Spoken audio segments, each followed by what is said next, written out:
afraid, Wait, but now it's just I'll starting. still keep marching on. Dark clouds of fear. Oh, the hell? It was like way laggy, but now it's So live. many questions at the back of my mind. So many battles, none of them are even mine. But I've gotta keep fighting for you to sleep peaceful night. Oh, I gotta keep moving, gotta cross every single line. Yes, I gotta keep fighting. Oh no, I cannot look behind. This is a journey that I must unbind. Okay, I think we're good now. Just waiting for Oh yeah, I'm scared, but it's what makes me stronger. I'll stand my ground in the midst of despair. Wish that you never encounter this danger. I keep on fighting, draw my strength from the Hey, fear. Titan Dragonheart. We seem to have some problem with the stream. Guys, if you can hear me right now, can you let me know if you're in the stream? Because we just had a little problem where I pressed start stream and the stream didn't start. So if you're seeing the stream right now, just let me know in the comments that you're watching, just so I know we're live. Okay, because I see Titan Dragonheart is good. Yeah, because I mean, look, it says we got 4 viewers in the stream right now, but on the top left corner it says there's like one viewer, which doesn't make sense. What is going on here? It's saying that I have 4 viewers and 1 viewer at the same time. Well, anyway, I'll just get started. Whatever. Okay. Let me make sure I turn Harry's audio on this time. There we go. Yeah, some dumbass. Hey, what's up, survivalists? It's Jay of TeamWnJ here. Welcome to another episode of our Minecraft survival stream. Sorry about the weird start. I have no idea what happened there. We basically tried to hit, go live, and it took 2 minutes before the stream actually went live. Give me 1 second to correct my camera exposure, because right now it's set really funky and I don't look good. But I got good news to share. First of all, let me head on to the stream. First of all, I got my X-ray report for my back, so I can talk about that. Second of all, PAX went extremely well. If you guys don't know, I gave a panel at PAX Australia 2019 this year, and in the theater of 230 people, 250 people came. So we overbooked the entire place, which is awesome. We got updates for Levaslier. Right here, you are looking at everything for page 5. Page 5 ends here. Scene 6 is next. Meaning I've only got 4 pages left before we get into Scene 6. As you know, Scene 6 is going to be animated. So we got some fun stuff coming up. Yusuf is back in contact with us. Yusuf being the music producer for Levaslier. So he's reworking on a new soundtrack, and he's also going to be directly playing the soundtrack for the trailer. And Harry's with us today. Hello. There he is. Cool. In the stream, what we're going to be doing, we're going to be taking our village over there. See, we built these high-ass walls a few streams ago. We want to thicken up these walls. The initial plan was to put lava in between. So I would put a wall here, and I put another wall, right there. And then in between, I put lava. So that when vexes come, they fly through the lava, and they get burned by the lava. However, we found out that vexes don't get burned by lava. So, I think what we'll end up doing is just building a 2-block wall. I think that'll work. Oh, actually, Harry. Yep. We should also build a gatehouse on the front gate to stop things from being directly able to come in. Yes. Right? Yeah. Hates Angela says Levaslier ED when. You know, Harry. Okay, Harry knows how episode 1 ends.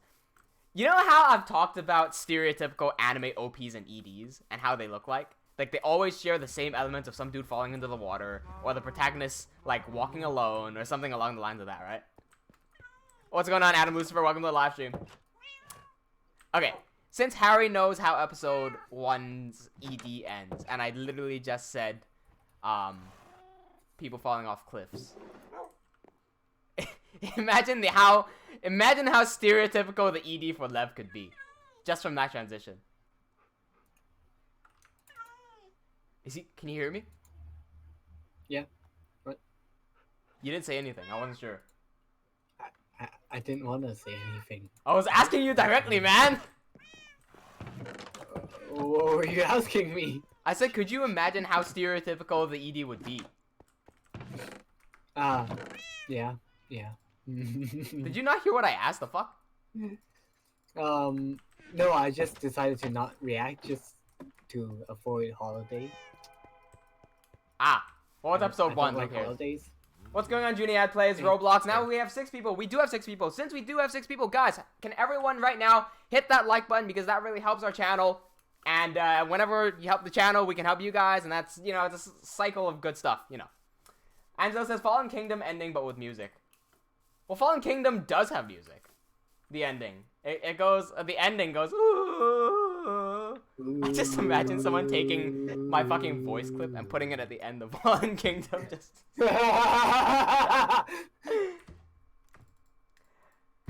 Titan Dragon Heart says, who's with you right now? Right now, I'm with Harry. He's our stream partner. He's also a member of TeamWnJ, the production team for Levaslier. Okay. So we want to thicken up these walls to be 2 blocks. So let me, I guess I'll do that first. Oh, you know what? We could probably save on resources if we build the walls on the inside. Because then we won't have to build a perimeter that's bigger than the one we currently have. Yes. Yeah, okay, cool. Let's do that. I don't think we have any houses that are sticking to the wall, yeah? We do have one, but it's not going to be a big deal. Which one?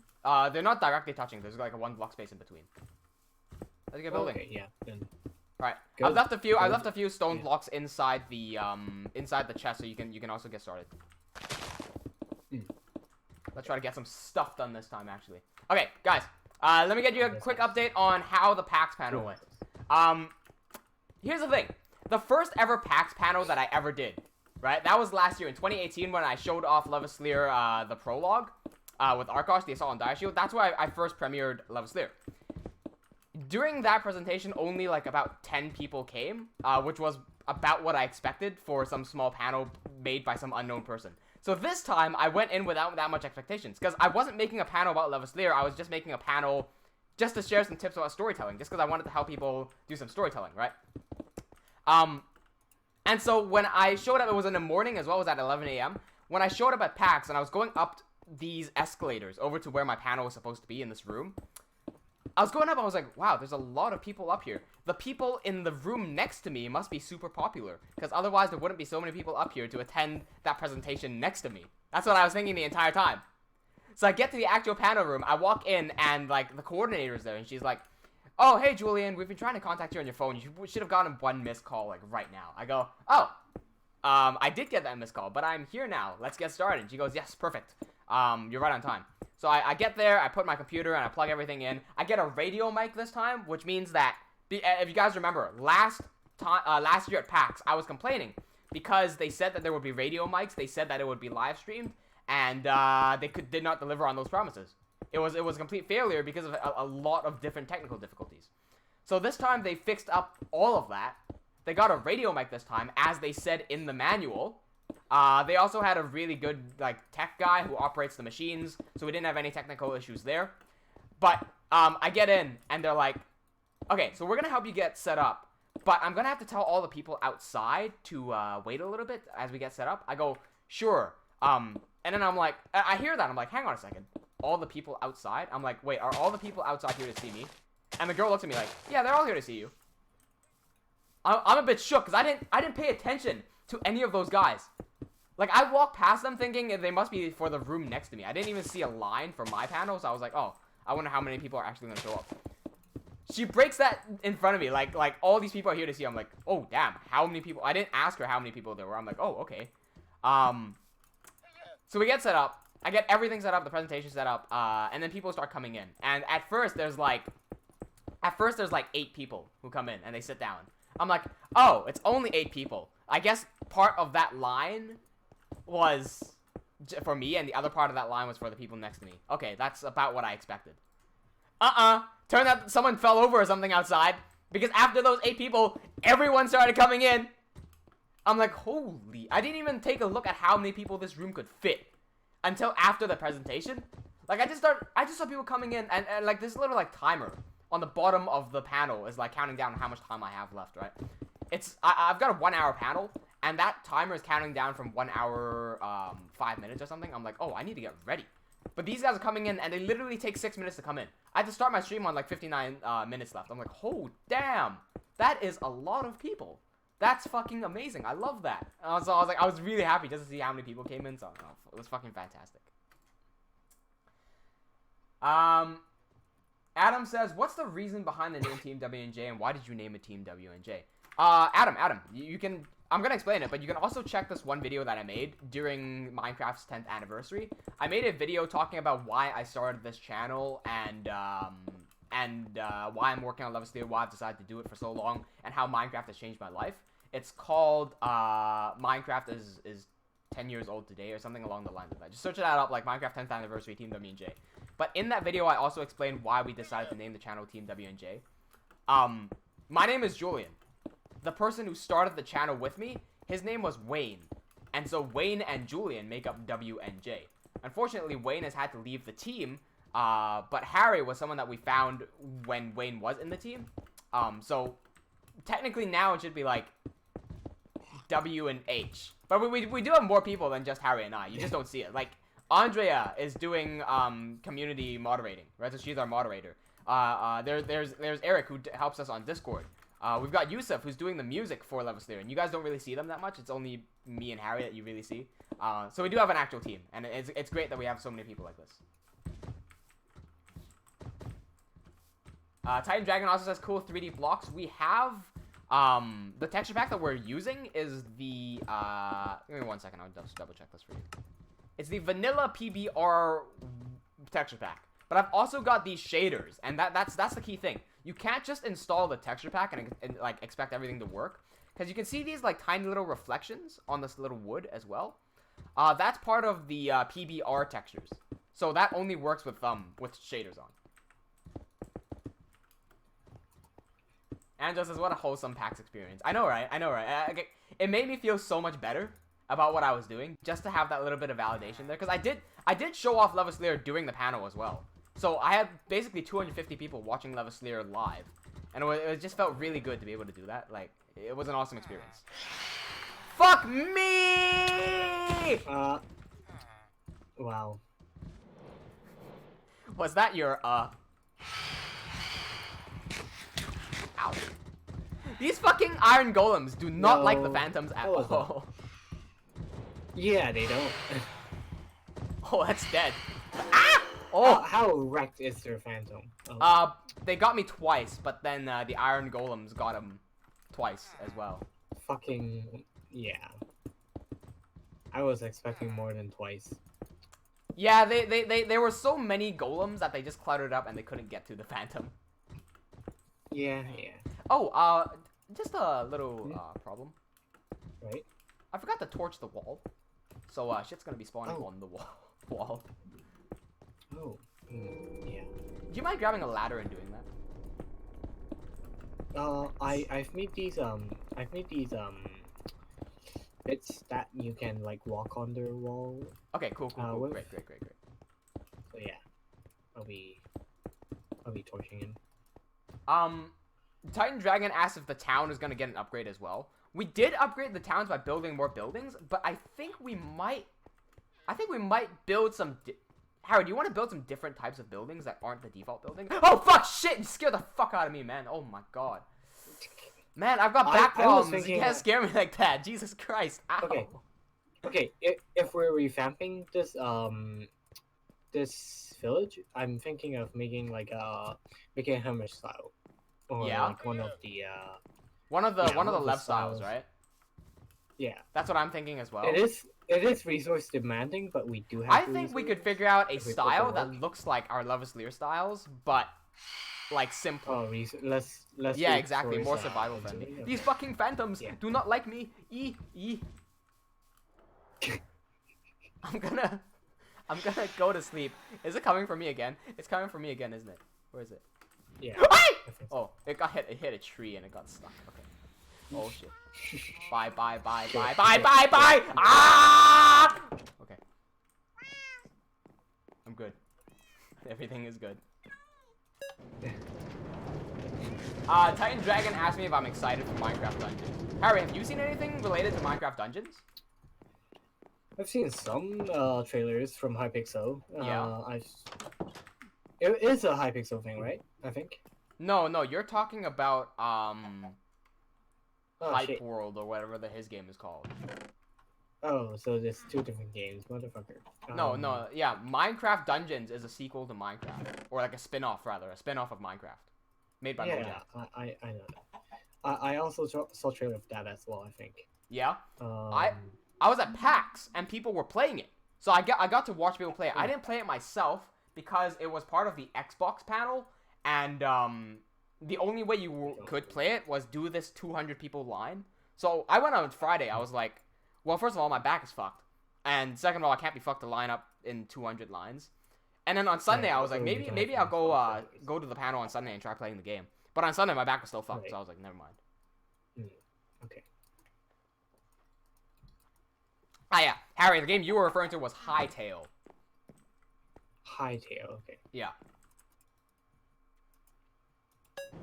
If that game is shit, then I guess you could hightail it out of there. I feel like I just got shot through the screen by like 6 angry people. Okay, no, so I did see gameplay of Minecraft Dungeons, and I was watching these people play it. I watched a variety of different people play it because I was interested in a few things. I'm less interested in what the game actually is, and I'm more interested in how people play it.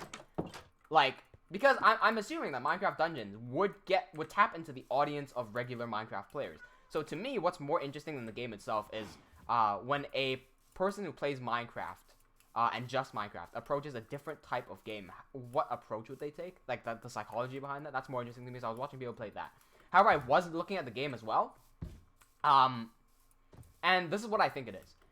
If you guys want an early experience of Minecraft Earth, if you want to play Minecraft Earth early, sorry, did I say Minecraft Earth? If you want to play Minecraft Dungeons early, look at a game called, fuck, now it slips my head. God damn it. Torchlight. Look at a game called Torchlight 2, or Torchlight the original game. Those games are basically Minecraft Dungeons. That's what it looks like to me. It looks like a straight copy of that. Not that that's a bad thing. I don't mind if they're copying the style of game. In fact, I think it looks pretty good. What I really found cool was when these guys were exploring this dungeon, they summoned a iron golem, and the iron golem was running around smashing stuff, and it was really cool. Just to see the different type of Minecraft mobs walking around in third person in a different style of game, I think that was really cool. So I really like the way it looks. Personally, would I play it? If someone gave it to me, I'd probably give it a shot. But if not, I don't know. I'd probably play it for YouTube. But if I was not a YouTuber, I probably wouldn't play it. Like this is one of those situations again where if I were to play this game before anyone else does, here's what I also could have done, right? While I was at PAX, I could have also recorded those guys playing the game and then uploaded that to YouTube saying exclusive Minecraft Dungeons footage. And that would have probably gotten like a whole bunch of views. But I'm just not that interested in gaming views as much as I am playing and doing things that I like.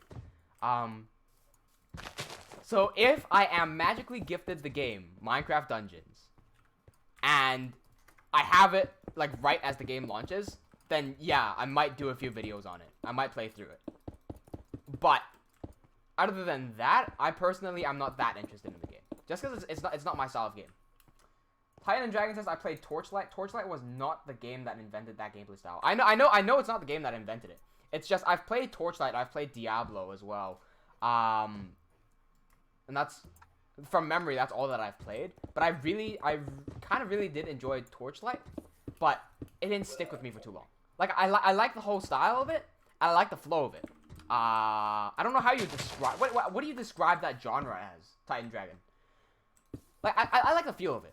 It was fun, but it's not something that I would really like to play. I'm not against new genres either, by the way. I love new genres because I recently discovered real-time strategy games, and Harry and I, we've been playing this little free game. It's a browser-based game called Little War Game, and we've been playing that. Did you just fireball me? Nope. What happened? My screen just blurred out. You're in survival, so if you're fireballed, I would say you're. I take damage, right? Yeah. I didn't hear an explosion yeah, sound either. Yeah. That was weird. That happened last time as well, right? Yeah. Yeah. It was weird. Yeah. Okay, Titan Dragon would call that a top-down RPG. Yeah. That. I don't know how RPG it is. I didn't see enough of the gameplay to know if it was an RPG or not. I might say, just from the gameplay that I've watched, I have no idea what the game is actually about. But from what I've seen, it looks to me like it's more of a top-down dungeon crawler. But you could correct me if I'm wrong there. Shizuko says, just passed by to say hi and good luck. Thank you, Shizuko. Oh, while you guys are talking about that, I might share my X-ray results. Okay, so I went to the X-ray on, I went to get the X-ray on Monday, and I got the results back in on Tuesday. And here's what the report said. All bones back in place, no fracturing, but slight lean. So I mentioned to the doctor, I was like, hey, I was worried there was a slip disc. Thank God all my bones are okay. And he said, you could have slipped it, but if you did, it'd probably be quite minor, and it already popped back into place. Now all you have to worry about is the muscle sprain, because it looks like your muscles could have spasmed pretty hard, which means you're in a lot of pain. So do exercise, get rest, but don't strain your back. That was his advice. So basically, my bones are back in place. That worrying thing is out of the way. My slip disc, which could have slipped out, there was no conclusive answer whether it did. He just said it could have. So there you go. Ouch.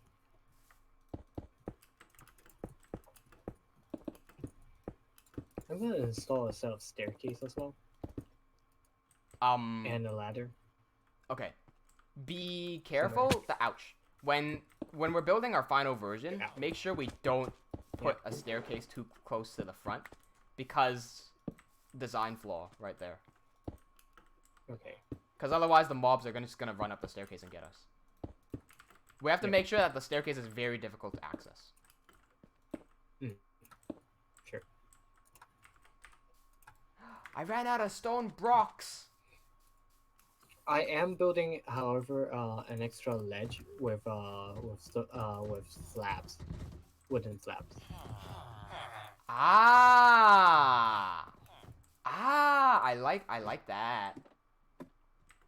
I like that. Yeah, that's cool. That's cool. Oh yeah, that's really cool.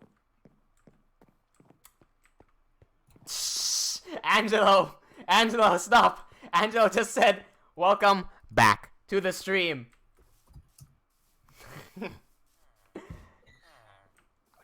I'm still in pain, by the way. It's just not that bad right now. Titan Dragon says, what games are you excited for in 2019? What games are releasing in 2019? You know what's weird? I was at PAX, right? So that's the biggest gaming exhibition in the entire world. And I was looking around the main convention, and I couldn't see many new games, or maybe my eyes just weren't peeled for them. Like, I just couldn't tell what new games were out there. Harry, do you have anything in mind that's coming out?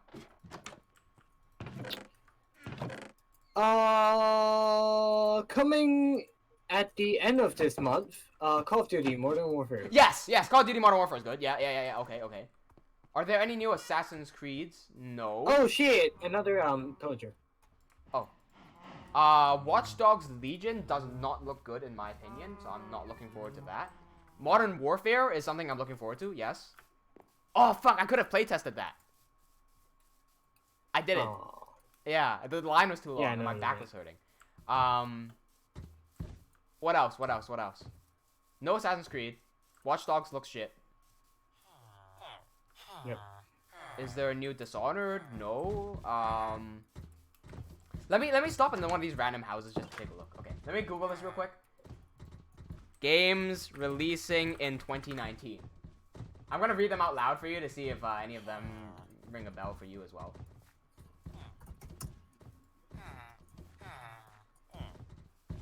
Let's see. Wait, all these are already released. You know what? Let me... What's the term? In winter 2019? In October 2019? No. Let's just say in 2020, because I searched up games releasing in 2019, and it just showed games that are already released. So, okay. In 2020, what we should expect... Oh, Halo! Halo's coming to Steam! Yeah, Halo is coming to Steam, and Halo Infinite is coming out. And also, I don't know if you guys play Halo, but we started this channel. We started this very channel that you're watching on right now. We started playing Halo on this channel. That was our first ever videos, right? So recently, if you guys know anything about Halo, they posted this video of them recording a dog, and they were recording sounds from this dog. And the second I heard that, I was like, oh shit, the Flood are coming back. The Flood are fucking coming back. You just hear those sounds and compare that to Flood sounds from Halo. The Flood are coming back in the new Halo game, and it's gonna be a free roam Halo game as well, I think. So that's looking really good. I'm really excited for Halo. Halo coming to PC is one. Halo Infinite is the other one. Modern Warfare, there's that as well. There's a new Rainbow Six game, apparently. Cyberpunk 2077 is not that interesting to me. I saw an Avengers game, but it looks really bad. Dying Light 2 is something to keep an eye out for. Minecraft Dungeons is something to keep an eye out for, but I'm not excited per se.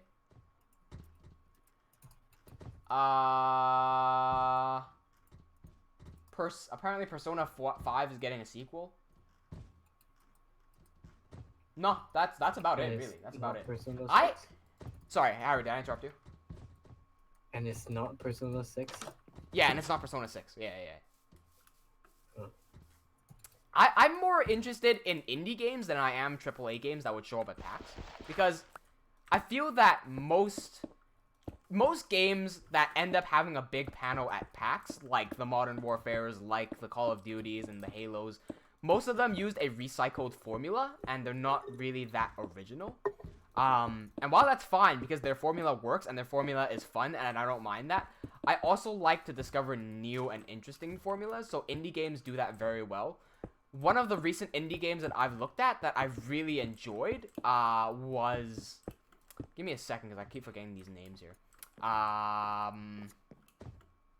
Okay, give me 1 second, I'm just gonna double check, because this game is really interesting. This game is really, really interesting. Just gonna search my history. See if I can find this.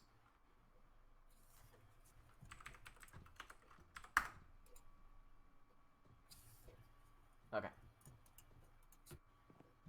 So here's an indie game that you can get on Steam, I believe. It is called Dark. Dark with a Q. D-A-R-Q. Yes, and this is on Steam. It's got a 9 out of 10 on Steam. It is cool. Like, it uses...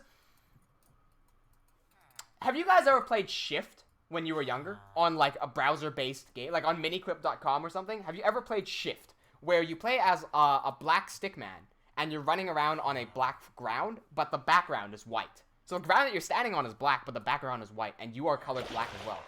And you're able to hit Shift, and you can flip upside down. So now your guy turns white, and you're standing upside down, and you're standing on the white ground, and the background is black. This is basically Dark, but in 3D. So in Dark, you play as this kid, and you can go to bed, and you have nightmares, and you have to solve puzzles in those nightmares.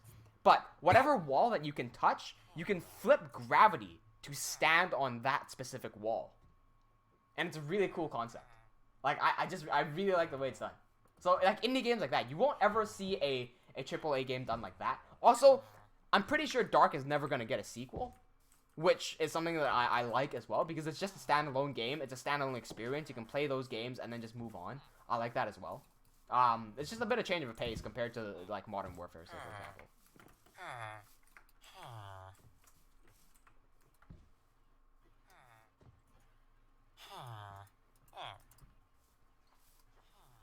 Adam says that he has to go. He's gonna be studying, so see me in the next hour. Okay, cool. See, good luck with your studies, Adam. He's probably gone by now, but if you're watching me back, good luck with your studies. I hope everything's going fine. Do you guys have exams now? By the way, Harry, wait, do you have exams? Apparently it's coming up in right before Christmas. Okay. Well, yeah, you got plenty of time. Yeah, it's weird that people have like exams in the strangest times. I know, right?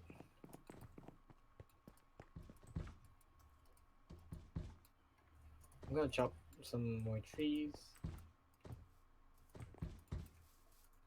Titan Dragon says, "Are you a veteran builder in Minecraft?" I would say so. I would say so. I'm probably more of a veteran than most other people. But man, why is this a block? Okay. Which one? This one. The one that. Oh, break that. Break that. Okay. That was unintentional. Oh, that's a double slab. Okay, I see. Yeah. See, unintentional. Angela says, "Have you tried Gravity Guy on your phone?" No, I haven't. I don't play phone games.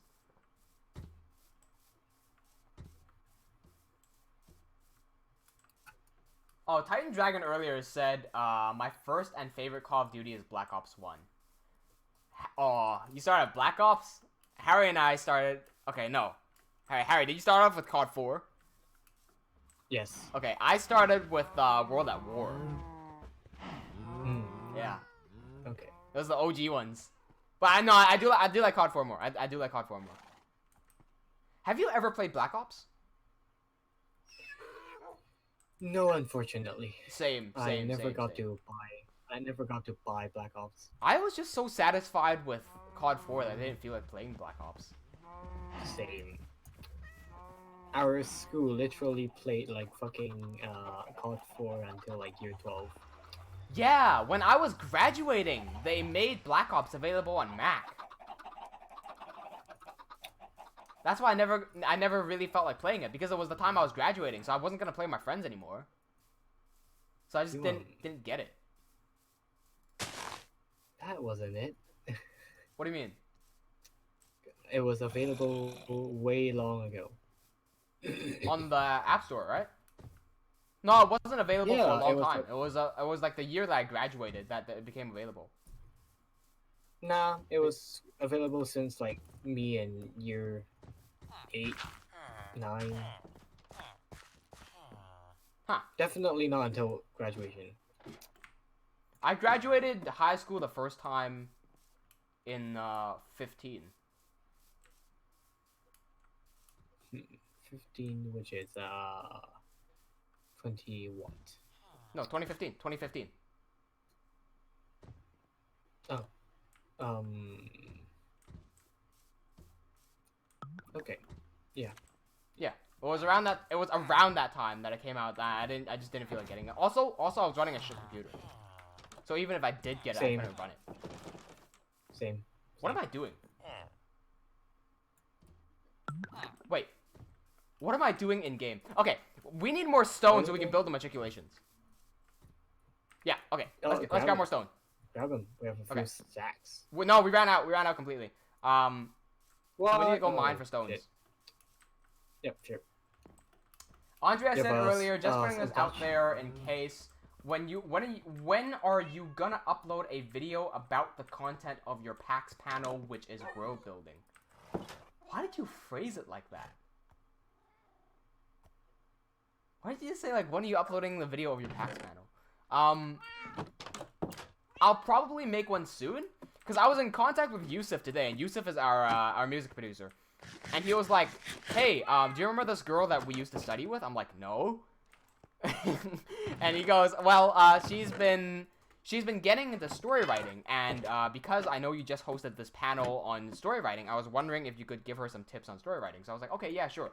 And I sent her the document with my presentation on it, except because my presentations are usually picture heavy instead of word heavy, so I've just put in a bunch of pictures there, and my notes don't usually have that many words in them. I don't think she's gonna understand my presentation without me saying it. So I do feel like I'm gonna make a video talking about the ultimate guide to world building. But I'll basically have to completely re-record the panel. Alternatively, I'll see if I can set up an actual event, like some other event in Melbourne somewhere, and I'll put an ad up just to see who would be interested in joining. I'll possibly charge people for it to attend, and I could record that. Like that would work as well, I think. Not only can I record that and publish it onto YouTube, it's also a business strategy. Woohoo, money. Everybody loves money. Everybody wanna fuck.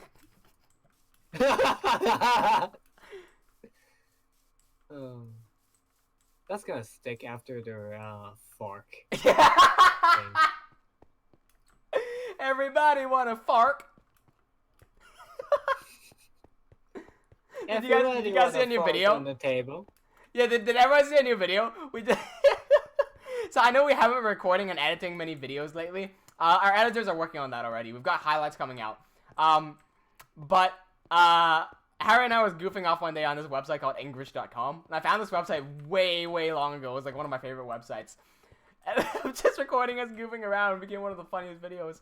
I was watching it back, and my test for whether this was a good video was, if I can upload this while I'm still laughing, then it's a good video.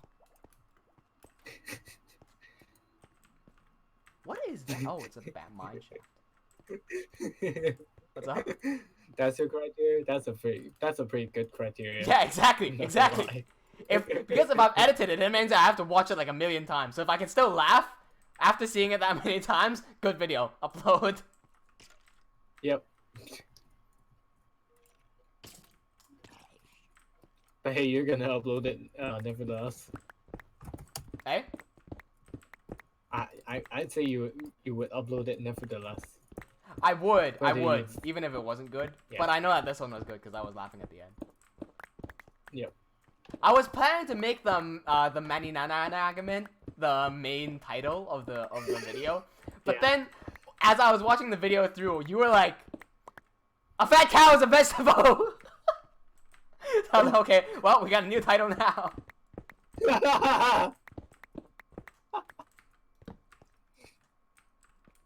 Zakta says, so is this like a TED Talk then? Yes, kind of. Yeah, basically. Yeah. My first ever panel was more of a TED Talk than this one, I think. Because my first ever panel was talking about my experience and what I've learned. And it was basically a promotional thing for Levaslier, basically. That was the first panel. The second panel, I decided to try a different approach. And instead of trying to advertise Levaslier, I went in trying to give people knowledge. And so the second one is a lot more on the fun and educational side, where I tried to, give people a lot of knowledge on how to write stories. The best part about this was, I think this is a great thing, especially if you're looking into getting into public speaking and whatnot. I like to make people laugh, because I found that just gets a much better experience overall. Like, if everyone has smiles on their face, if they sit down, listen to you talk, and they smile, that's a good thing. When they leave and they smile, that's an even better thing. And like, if your entire talk, they're just smiling and laughing the entire way through, it just makes people feel better, and I like that. So I planned a few jokes in my panel, but I had no idea whether I could actually make people laugh or not. I wasn't, like, doubting myself, thinking, oh, no, what if people don't laugh? Because I could care less about that. Like, overall, generally, because this was my second time, I wasn't overthinking it as much as I was the first time doing the panel. So it felt a lot more relaxing this time as well. Either way, I got in and I actually started talking, and I gave my first joke. and people laughed, and I was like, oh, well, that's a good sign. That's a good sign. People were laughing at my jokes. And then I kept on talking about the panels, and random jokes just came into my head. It's like, as the more I started talking, the more it felt like one of these live streams where it was just so casual and I could just say whatever I wanted. And in these live streams, I make a lot of you guys laugh just because of random jokes that come into my mind live, right? So everything's completely unscripted. And what was amazing was during the panel, everything was flowing so smoothly that I was able to just flow out random jokes and actually make people laugh during the panel, which is a very humbling experience that I really enjoy. So there's that. That was my experience this time at PAX. Much better than last year. I've completely redeemed my bad panel last year. Hello? Hello. Did you die off? What happened? Do you mind sleeping? I am in a cave mining rocks. I am nowhere near Ah, it. motherfucker. Yeah. Well then. Titan says, you're entertaining. Thank you very much, Titan. Wait, Titan, were you at my PAX panel? Is that how you ended up here? I have a feeling that might be it. Hey, actually, at the end, though, you know what I did realize? Because during my first panel, when I was promoting Lev and promoting the channel, there were more people who converted to my channel. This time, even though there were 250 people there, not many people converted over. Because I haven't seen any of the numbers grow, and I haven't seen anyone join our Discord. Which is interesting, just because I plugged the channel less and I gave more knowledge. Not that that's a bad thing. Like, I'm completely fine with that, because my goal was to give the knowledge, and I did do that, so it's perfectly fine. But it's just an interesting little insight. So then the third time I do it in 2020, I might change up the approach a little bit to balance it out, because I do want to have a few more people on the channel. Titan says, seen Joker? What are your thoughts? I have not seen Joker, because I am the fucking joke. I heard that's a really good movie, though, which is kind of surprising to me. Why is Harry laughing? Nothing. Was the joke that funny? No. Have you seen Joker? Just relatable. No. But you've heard about the reviews, right? Yes. Yeah. I've heard about the reception, yes. I heard that it was controversial as well. Yes, because it induced a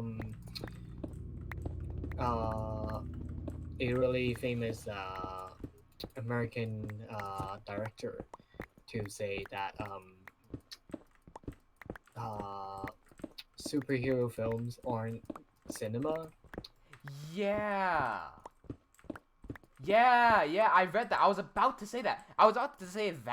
Also, someone else said, I forget who said this, but someone else was like, Joker was nominated for some sort of award, and the quote was something along the lines of, a controversial film like this shit does not deserve a reward, because it is controversial. Which, to me, is completely ridiculous. Like, that's absurd. That's like saying, any films about, warfare, depicting warfare, depicting anything that's considered quote unquote controversial shouldn't receive any That's basically what she said. She said that any controversial film does not deserve to be nominated for any rewards because it is controversial. Simply because of the fact that it's controversial. That's the part I have a problem with. Because what sort of controversy dictates their viability for nominations? Exactly. That's one. And number two, I think it fundamentally goes against creativity and art to say that if something is controversial, it does not deserve to be awarded. I think the best things are born from something to do with controversy. Because it's only through controversy, it's only through something controversial do we end up questioning the norm. Yep. Like, let's say for example, I'm gonna say something really controversial right now. Let's say for example it's a movie about, you know what? I don't know what happens in Joker, but I wouldn't be surprised if it has something to do with shooting people. In a standard American movie, we see people shoot other people quite a lot, and we don't question that. In games, we shoot people quite a lot, and we don't question that. Just because it's already ingrained into our culture. And then there are people who say that, like, video games make you violent, and, you know, that sort of shit, right? There is no proof on either side that this proves that video game does not cause violence, and there is no proof that says that video game does cause violence. Rather, there is proof for both, meaning there is contradicting evidence. So, that doesn't work. Now, if a movie were to go out there and be extremely controversial, and say something along the lines of an insane guy like the Joker, who was not respected even though he was a regular person, turned out to be a violent person and ended up shooting everyone, that would draw a lot more attention to mass murders and violence. It would draw a lot of attention. Would not be positive attention, for sure. It would most likely be very negative attention. However, because of that, because everyone's talking about how this portrayal was so negative and everything, that gets people talking. I think that matters a lot more, because now you have art that actually affects society and the way we behave and think, which is the purpose of art. Society is discussing it. Yeah, it's the purpose of art, to be able to express something like that would not regularly be able to express in real life. So I think it's sick that some people, sick in a bad way, that some people would look at something controversial and say, no, this is controversial, and because it's controversial, it is bad. Not thinking at all about how this controversy affects society, either in a positive or a negative way. Doesn't think about that at all. Just because it's a controversy, it is now bad. If they changed the approach and said it's controversial and has caused more people to start shooting other people, okay, fine. Right? That's fine. If it's a negative film and it directly causes people to shoot more people, okay, maybe not give it an award. But I don't think so. I don't think it's doing that. As far as I'm aware, it's not doing that. You know? If you're saying that something is bad just for the controversy, I've got a big problem with that. That's censorship right there. I don't like that.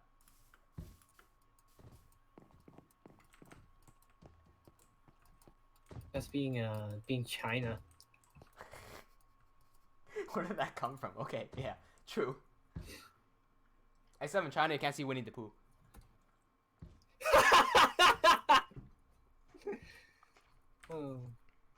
I think Blizzard is banning everyone who wears Winnie the Pooh costumes in the next. I'm not sure if it's fake news or not, but people are saying that Blizzard is banning everyone wearing Winnie the Pooh costumes in the next event.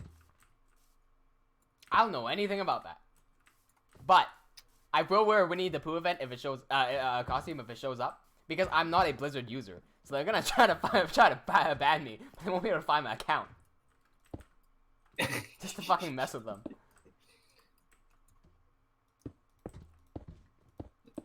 As long as I don't get back home and get assassinated. I'm gonna get assassinated by someone wearing a Winnie the Pooh costume.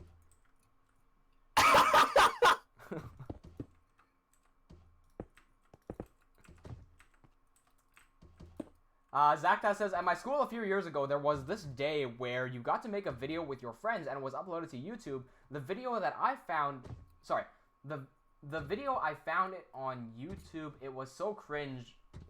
This is before my voice changed and my voice was super high pitched.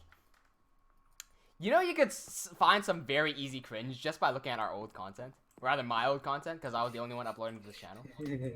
Yeah, my first video ever on YouTube is still out there. You can still watch it.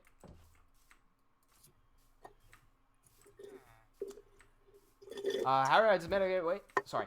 Harry, I just made a gateway on top of the gate with a little slot in the middle, okay. So we could put... We might be able to put a portcullis, but we'd have to redstone it. No, sure. And I don't remember how to redstone a portcullis, so I'll probably do it after this stream. Yeah. Okay.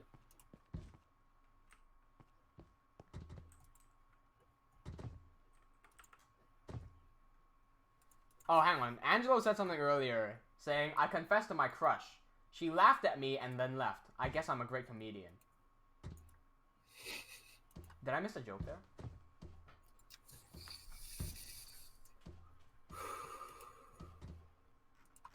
I guess Angelo was the joke. Yeah, in that sense. I'm sorry. Rip Angelo. Sorry, Angelo. Oh. Also, I'm not sure if I said this, but welcome back, Adam. He says, I'm back. Turns out my tutor isn't coming. You better study by yourself, though. If you got exams coming up. Hello, mate. Hello. Yeah, I got this little hole here. Yep, I saw you. See, the thing is, we could put 3 dispensers here and just pour lava down. Yep. Oh, wait, but if we do that, then the villagers are going to walk into it. Yeah. True. Ooh, what is this red thingy? Let's walk into it. Guys. It's China. It's communism. It's communism. I think I'm going to raise up this wall a little bit more. Sure. But I'm not exactly sure how high I want to make this. Yep. And it's just around this specific Wait, part. just a bit or the entire... Yeah, okay. Just this entire part. Just because it's too low to the ground, I'm scared things are going to hit us from here. If I just get a bit more altitude on them. Yep. Gotcha. Oh, goddammit, a torch flew out. Yeah. Yeah. Oh. Apparently Adam's exams ended on the 14th. Oh. Oh, okay, I remember now. Yeah, when I was in school, the exams finished, and then I would still be going to the tutors for some reason. Yeah, I remember that. There's, in all the tutors that I've ever been to, there was only one tutor that has ever helped me a lot. And this tutor was so good, like, he bumped my E score into 100%. I kid you not, 100% on my math test. And then I also recommended that tutor to fucking Harry. I forget his name. Yep. Yeah, but He he was fucking amazing, name. wasn't he? Mother. Yeah. I'm just so amazed that he managed to turn an E grade student like me into a 100% student. Not just a 100%. Same. Right? I did not get 100%, but I was fucking lazy. But did you get a better score? Like a far better score? Far better. Far better, right? Yeah. I guess that just shows how much of an influence good teachers have. Yeah.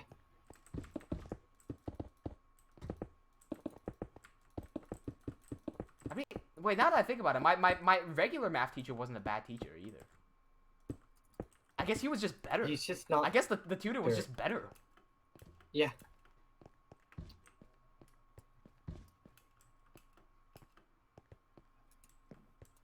That's how high you want the wall, right? You're not adjusting I'm it? looking on this side over here, and this side is really high up. We could dig out the ground here. Look at me. Real quick. Give it a bit. Yeah. Yep.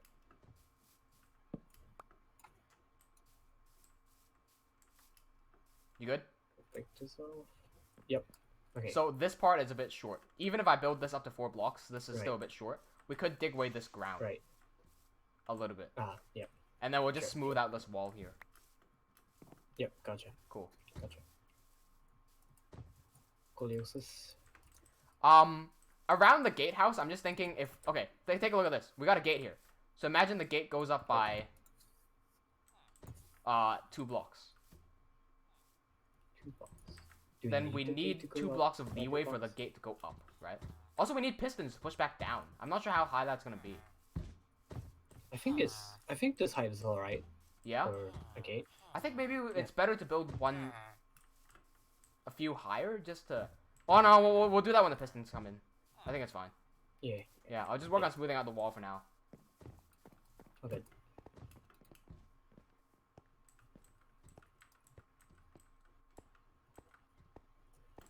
Whoops, okay. Here we go. Let me know if you need more stone bricks. I've got a few stacks. Yep.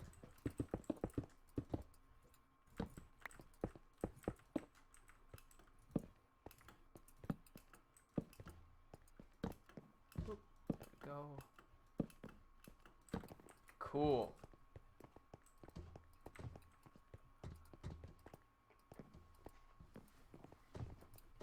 Zach says, Chiefy, do you know the Diggy Diggy Hole song? I do know the Diggy Diggy Hole song.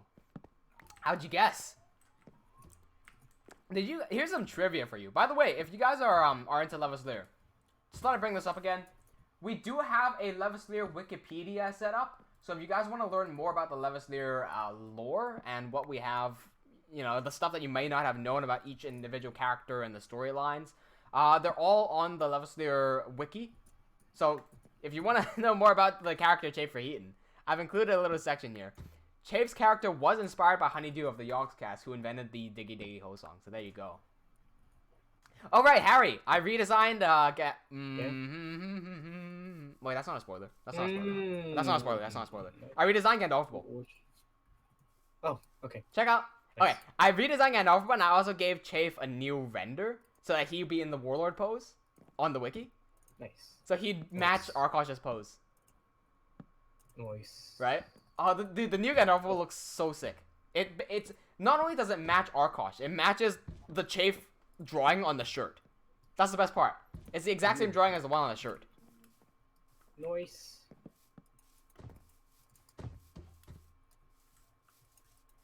Angelo says, I now know why Chafe falls into 1x1 holes, because he's a dwarf and he's digging a hole, diggy diggy hole.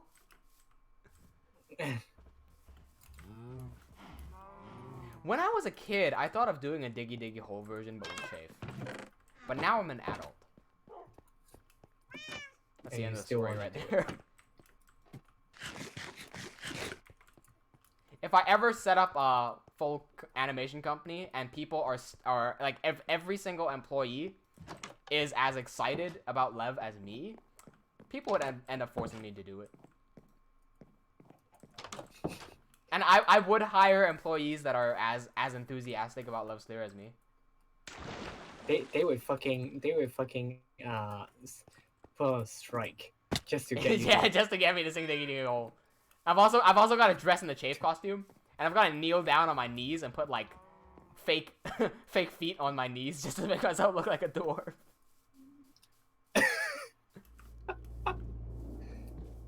So you walk on your knees, huh? Wah! Huh? Oh.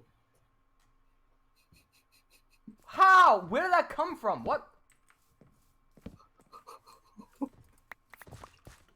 I didn't even see it. What? I was looking at you. I was trying to get up to you, and I was like, "Oh, you're gone." Okay, and then it was in front of me. I didn't even see it. What the fuck? Okay, I'm gonna. You remember that mountain of dirt that I said I was gonna dig out? I'm gonna dig that out and put it into that new hole. Yep. Do it. I swear to God, I just heard you say "Jew it." No, do it. Okay. Also, there's another hole here. Huh? Yeah, I see. So I see. go Okay. to the yeah. Good. Yeah. Sorry, Andrea said you think you can make a whole cinema 4D. So she said you think, and I just read the first word. I don't know what happened there. Yeah. Yeah. Hey, do you remember that one kid who got a basketball thrown on his head and he was just like, yeah? That one kid that looked like he was on coke? Nope. Okay, well, I'll show you later. He's this fucking, like, high-ass crackhead kid. I think his nickname was Kid on Crack or something. Anyway, You'll be surprised. Andrea says, you think you can make the whole Cinema 4D render on design on the Lev shirt? I plan to. We've already got... We've just finished the Chafe one, meaning we have to make the one for Doc next. You know what might be a good idea? Is if I do them as each character is revealed. So on the Levaslier shirt, we have 4 characters, right? Those are the 4 main characters. I think maybe I could do... Oh, dear. Hang on. What's going on here? Oh, that's not going to work. That's not going to work at all. I think I could, yeah.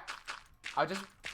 For every character that is revealed, I'll make a new render for them, just like on the Levaslier t-shirt. Megger Swampert Gaming says, first thing I hear is talk about dirt. Yes, because a creeper just blew up the damn village, and now we gotta dirt it up. Give me 1 block of dirt. Where art thou? Gate. Gate. I see you. Right behind you. Gate. And go here. Sunkill. Honk. We do have quite a lot of creeper holes on the backside, because, I was disc farming quite a lot. Shit happened. Yeah, I was disc farming, and, turns out the creepers are farming me. Shit happened. Yeah. They were farming my tempting too. Yeah. Tempting too. And failing. Adam says, oh yeah, one more thing. What's the best way to find diamonds in Minecraft? Because I'm fucking poorest person on the server.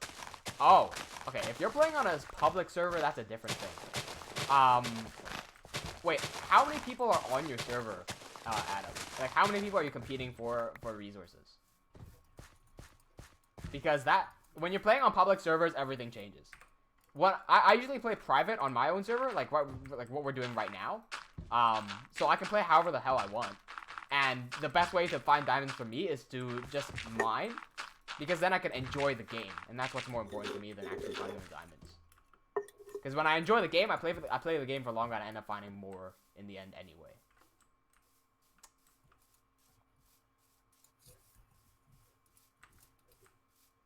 Zakta says, Chafe, how old were you when color was invented? By that I'm assuming you mean color TV. When was color TV invented? You weren't even born, man. Okay, wait, Harry, can you get the year when color TV was invented? Because I'll just put a negative in front of that for my age. Sure. Oh, that's perfect.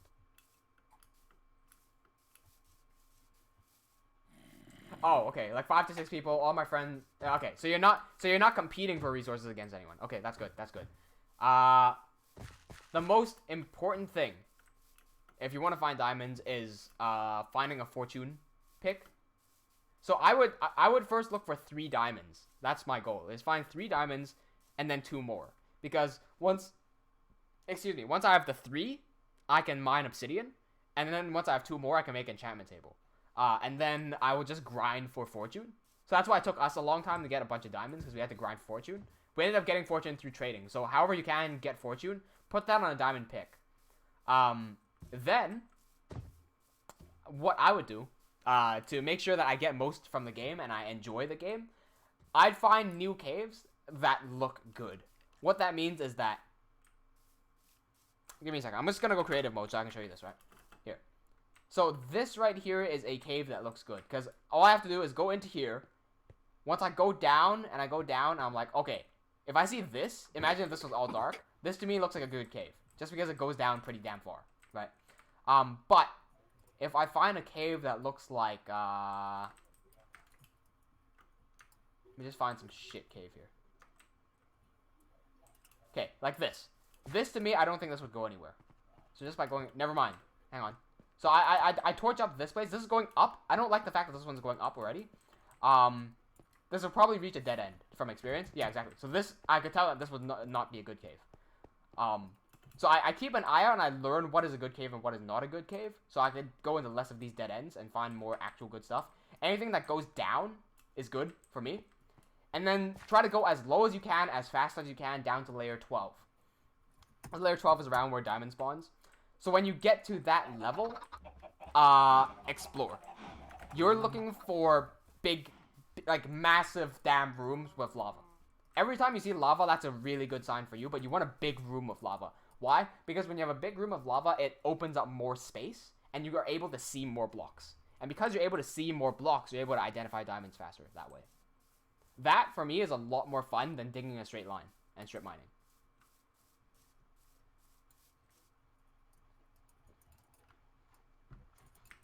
Howard, do you have the answer to the color TV thing? Somewhere between 1946 and 1950, the research of it. Okay. Well, let's say 1950 because that's the easier number to work with. So to answer Zach has question, how old was I when color TV was invented? 1999 minus 1950. I was negative 49 years old. And then how old is color? Color is 2019 minus 1950. Color TV is 69 years old. What a coincidence! Because from today onwards, there are 69 days left until Christmas. That's not a joke. From today onwards, there are 69 days left till Christmas. Yep. Kill yourself. Why? It's Christmas. We should be celebrating. Celebrating your fucking 69? Jesus. Yeah, 69 days. That's a celebration right there. Every day is a celebration. I better off celebrating for fucking Hashirezorino. You said the wrong fucking lyrics. Huh? Did I? Yes. I was gonna call you a weeb, but a real weeb would know the lyrics. So you're not even a weeb. You're like a... You're just a woo. We. You're just a woo.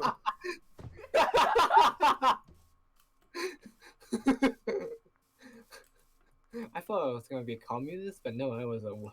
What? Andre says, I just realized we're getting closer to 10k. Is my sub counter accurate? Because if that sub counter on top is accurate, we have not moved in about 2 months. And I haven't bothered moving it. Because when I'll probably do something nearing the end of this year to boost that number to ensure that we can hit 10,000. Because we're still 700 away. But getting 700 to me is super easy if I just release like the one video that I've been saying. Adam says, thanks. You tell it so clearly and in such a short time. I tried to read articles and they don't come up to the point. Most of the here's what most of the articles say. Most of the articles will just tell you to dig in a straight line. And no, they'll tell you to dig like... Oh, sorry, I just picked up one of your fences, my bad. Oh, yeah, okay. They'll tell you to do this, right? Like, the easiest way to dig is to do a 1x1 strip mining. So you grab one of these like trapdoors and you put them here and then you do this and then you start digging like this. They say this is the easiest way to mine. And yeah, while this will give you the most resources because you can see the most, like that's not fun. That's just not fun. I don't want to do that, you know? I'd rather have fun while playing the game so that I can play the game more and then get more diamonds in the long run just from playing the game without digging in a straight line. That's just way too boring. Okay, we got the walls at a higher height. We've got walls all around the city at double thickness. Let's add in those machicolations. Also, no, we need gatehouses first.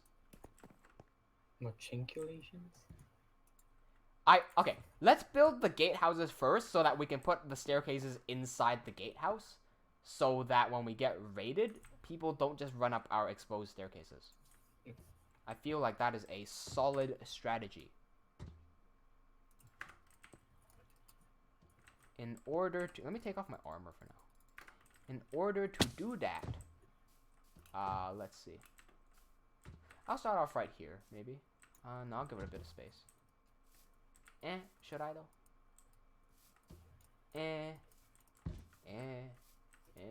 Why not? Why not?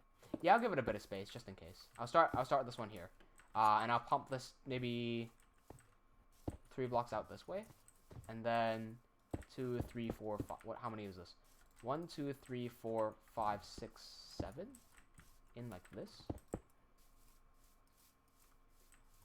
So we can have an entire tower up there.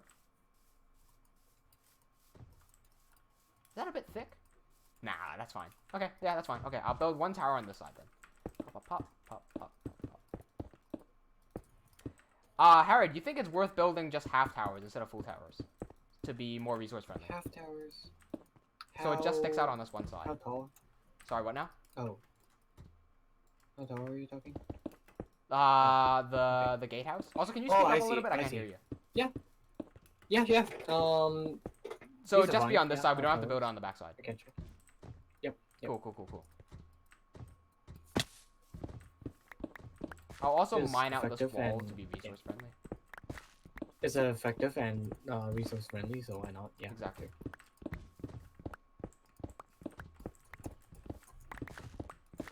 Okay, We'll put in another wall in here or something later.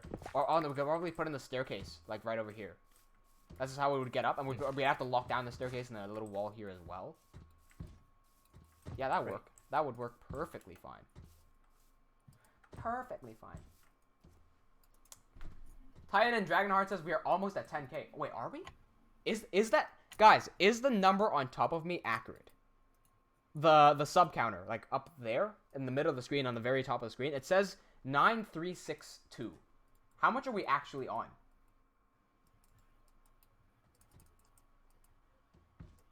Anthro says, when will you play Terraria, by the way? I don't plan to play Terraria. Cause yeah, Terraria just doesn't interest me that much.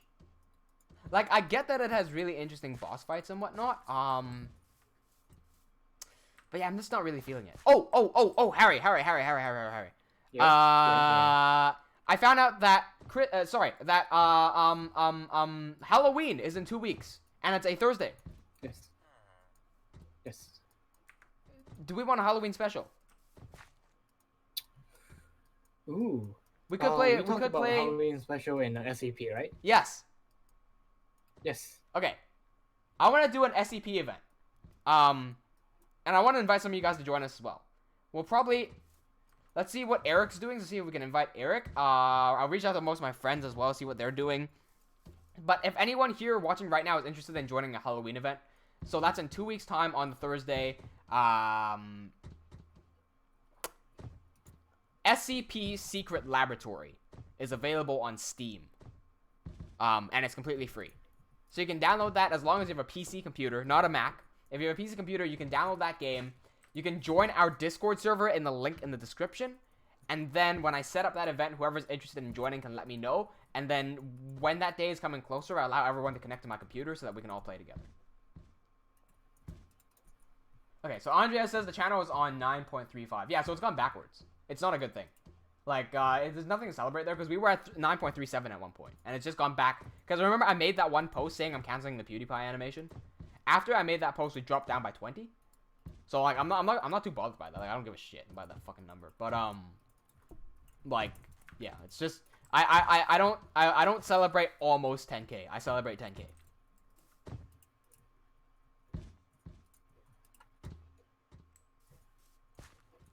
How should I wall off this wall?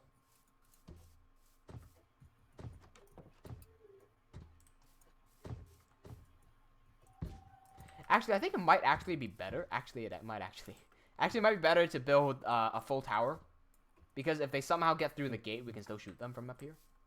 I don't know though. Right.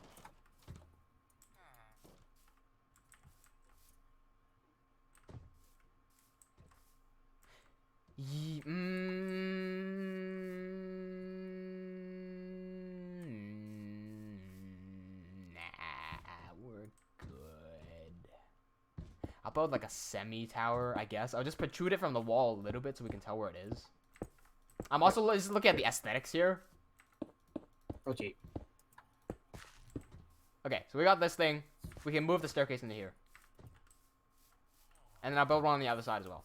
So we got this little bit sticking out, 3 blocks, and then this tower. So, here, 1, 2, 3, and then here we get the tower. And how many blocks out is it? 1, 2, 3. That's too many. Break this one. 1, 2, 3, 4, 5, 6, 7, and then back in. So there should be a 5-block gap in the middle. 1, 2, 3, 4, 5. Here, in and up. Okie dokie. Adam says I'm definitely coming. Okay, awesome. So yeah, you know what? Everyone who wants to take part in our Halloween event, use the link in our description. Join our Discord server. Right after today's stream, I will set up a events channel for our Halloween event.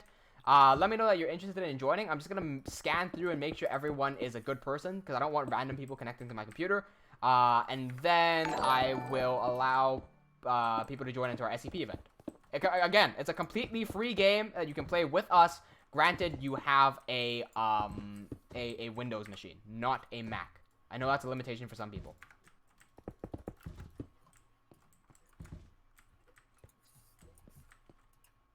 Angelo says, "Ass CP. If only my laptop can handle it well." Yeah, I can't believe that some. I feel bad for saying this. I can't believe some of you guys are still operating on i3 processors. Like, I've never used an i3 processor because my first ever computer had an i5 processor. So I thought, because my first ever computer wasn't like a high-end computer, I thought that i3, like i5 were already low-end computers. So when I heard that people were still using i3s in 2019, I was like, can you not afford an i5? And the legitimately is no, because over in third world countries, it's a lot more expensive there. That kind of blows my mind.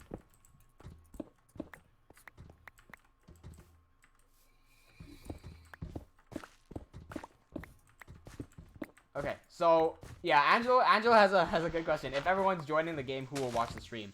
That's true. And then there's also the other thing where if I'm streaming and I'm hiding from an SCP, and you guys are watching the stream, we're fucked. Which is fine. Oh yeah, it's a Halloween special. About that, people do stream delays by like a lot. So we could do that, but I don't really mind being snuck up on like that just to make it fun. And also it makes sure that I can't AFK because that's gonna be boring as fuck. Yeah. So I'm completely fine with that. I'd appreciate it for the people who are gonna join into the event to also have the stream open anyway, just because we don't have that many people watching these streams and we need more people to watch the streams for YouTube to like us. I fell down. Us.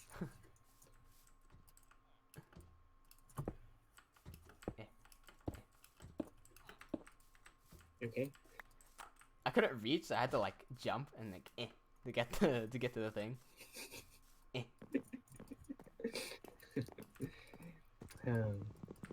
Dwarf in real life, dwarf in animation, dwarf in Minecraft.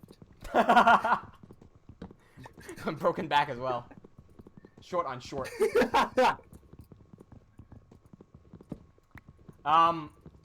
Zactaz says, will you ever stream Roblox? Probably not. I have even less interest for Roblox than I have for Terraria. So there's that.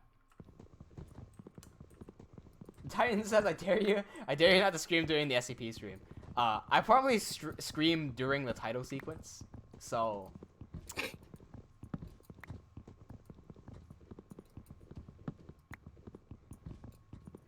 oh, Vega1322. Hey, thank you for following me on Twitch, and thank you for hopping over to the YouTube side of things. I just saw you following me on Twitch. Thank you so much for coming. Hey, what's going on, Vega?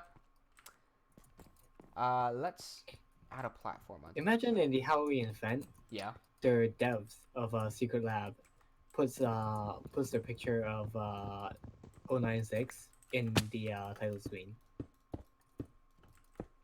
096. What's 096? Larry. No. Oh, damn. Goodbye. You play start. Yeah, you press start game and like it just starts coming at you. You hear in the distance like ah!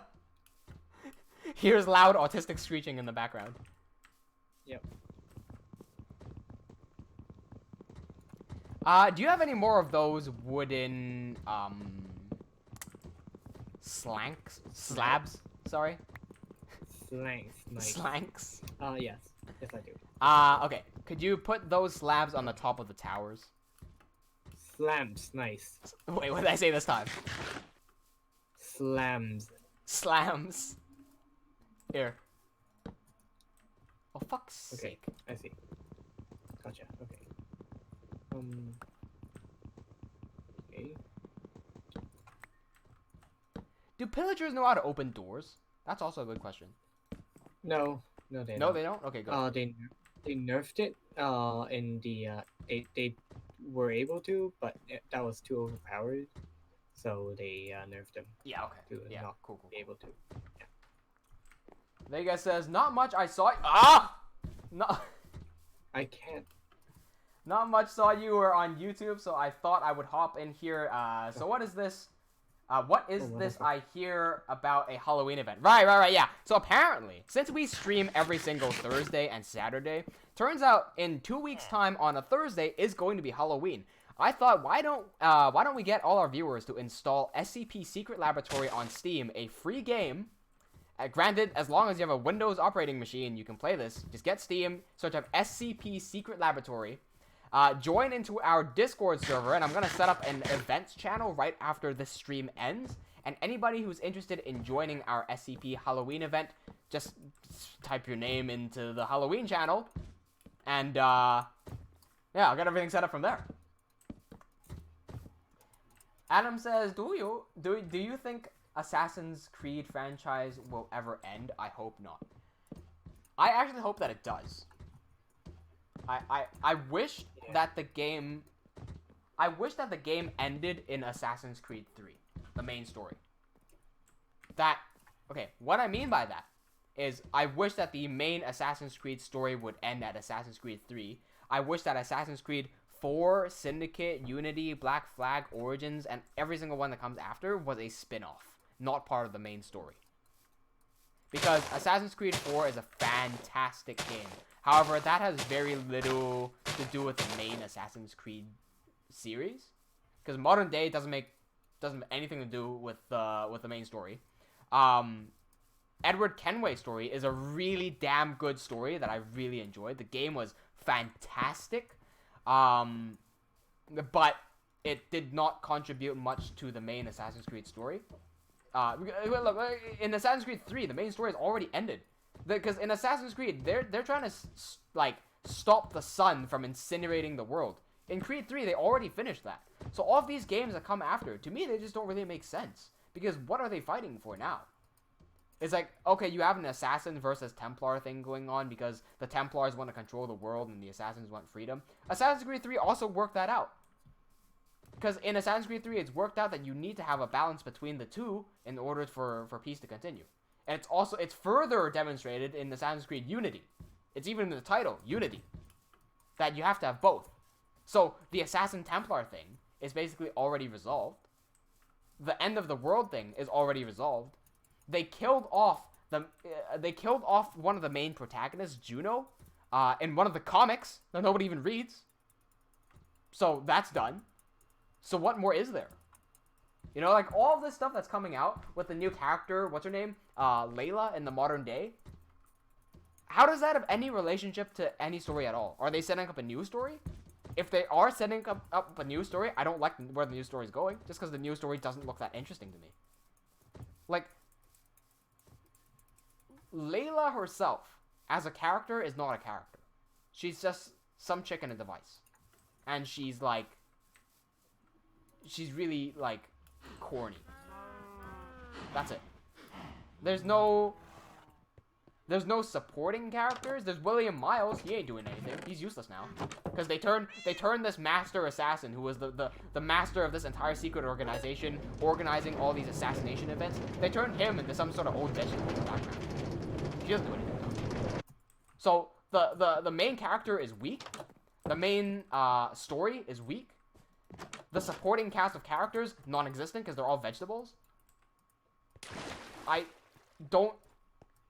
think all of these are fine as spin-off series, but if they are going to do that, they should just fully embrace that it's a spin-off series. Like, if they're going to do Assassin's Creed Origins as the origin story of the assassins, that's completely fine if they didn't include that in the main story. That's just because it's a really good story that we want to know. Assassin's Creed Origins is an amazing, fantastic story. But I just don't see where that fits in the grand scheme of things. It doesn't make sense to me.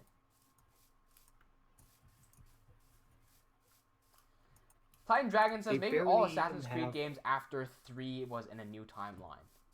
I wish they would just straight up do that. Like, I wish they would straight up say that everything that happens after Assassin's Creed 3 is non-canon. Because if they were to do that, I'd be like, oh, okay, well, I like the old canon more. You know, like, the new canon does not affect the old canon, so I can still appreciate the old canon, and the new stuff would not be affected. Right? So I'm like, oh, okay, the new canon is not as good as the old canon, but it's you know, it's a new direction, and it's creative, because they're trying for something new. That's completely fine. But that's not the case, because they do say that this is part of the main timeline, right? And if it is part of the main timeline, then the problem is they're adding new stuff and it's creative, yeah, but you're also ruining the original story in the process. You're destroying something that has already been established by trying to add something new. And using something that has... I said this in my PAX panel as well. If you already have something established, don't try to change up the formula too much, because otherwise you end up neglecting a big part of your fan base. Now, I say that, but Assassin's Creed Odyssey has a very big fan base, because Assassin's Creed Odyssey is a good game. From a game design perspective, it is a very good game. However, it's not a good Assassin's Creed game. That's the problem. It loses every single thing that makes Assassin's Creed Assassin's Creed. It started losing it during Origins. However, Origins still had the story to back it up. Assassin's Creed Odyssey has nothing to back it up. It's not an Assassin's Creed game. There is no Assassins. There is no Creed.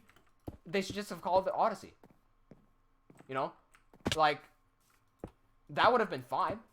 I'm sure nobody would have complained if they released Assassin's Creed Odyssey without the part of the Assassin's Creed. Everyone would be fine with that. And I think that ruins the original story. Zakta says, wait, there is an Assassin's Creed has a story? Yeah, okay, this is what I would... If I were to get someone into Assassin's Creed, I'd say play the first game up until Creed 3. Maybe Creed 4. And then Creed Rogue, I'd say. I say don't do Unity. Because I think the story of Unity is cliche. I think the story of Rogue is excellent. It's really good. Minus a few inconsistencies. I think the story for Creed 4 is fantastic. Creed 3 has a good story. You know what? Everything up until Rogue has good story. I can't say... Okay, maybe Creed 1 is a bit cliche. But that's a starting ground. So I'd say play everything from Creed 1 up to Creed Rogue. That's it. Don't play Unity. Don't play Syndicate, Odyssey, or Origins. Because if you do that, I genuinely think that ruins the experience. That takes away from what you would regularly get from Assassin's Creed.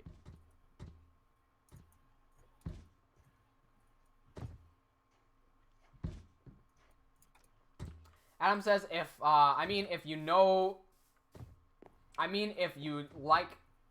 you discover secrets when you're outside the Animus, you could get some information about the relationships between all these characters we are seeing. Exactly.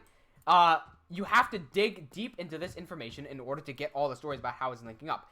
This means that the main story does not have enough to glue itself to the primary. Like, okay, the main Assassin's Creed story, let me divide it into two sections. There's the old canon and new canon. Let me just say that right now. There's an old canon and new canon. I know that it's the same canon, but just for terminology's sake, I'm going to say that. You get what I mean. It's everything after Assassin's Creed 3 and everything before Assassin's Creed 3. There is not enough glue between new canon and old canon that they have to make up all of this bullshit document stuff and hide it in the modern day in some hidden document somewhere that you have to break 50 passwords to find, and nobody's going to read it once they find it anyway. They have to hide all that sort of information there to say, oh, this is an Assassin's Creed game. Because if you go into the modern day, get the level 3 passcode, hack into this system over here, and then sneak through this passageway, you can find this one little text document showing that Desmond's bag is there. The fuck? Like, who the fuck cares about that, man? Like, okay, Desmond was he was the main character of Assassin's Creed. And you're gonna take him and put him in the background, not just in the background. You're gonna hide him behind a level 3 passcode door, followed by a hacking system, followed by an entire sneaking event. You're gonna put the main character there. That's how little relevancy the new canon has with the old canon. And you're using that little bit of connection right there to say that, oh, a new game is an Assassin's Creed game. Why don't you just flat out say that this new game has nothing to do with Assassin's Creed? Because then nobody would be angry. Because if you genuinely released a good game like Odyssey, you released that out there, and you had no connection with Assassin's Creed at all, people would be praising the shit out of that, because there would not be an expectation of it to play like an Assassin's Creed game, follow the Assassin's Creed story, have established Assassin's Creed elements like the leap of faith and everything that comes along with that. I would not have any of that It would just be a gladiator game. And it would be a fantastic game. But they just can't let that Assassin's Creed go. You know why? Because it's money. Because they're milking money by saying it's in a new Assassin's Creed game. That's it.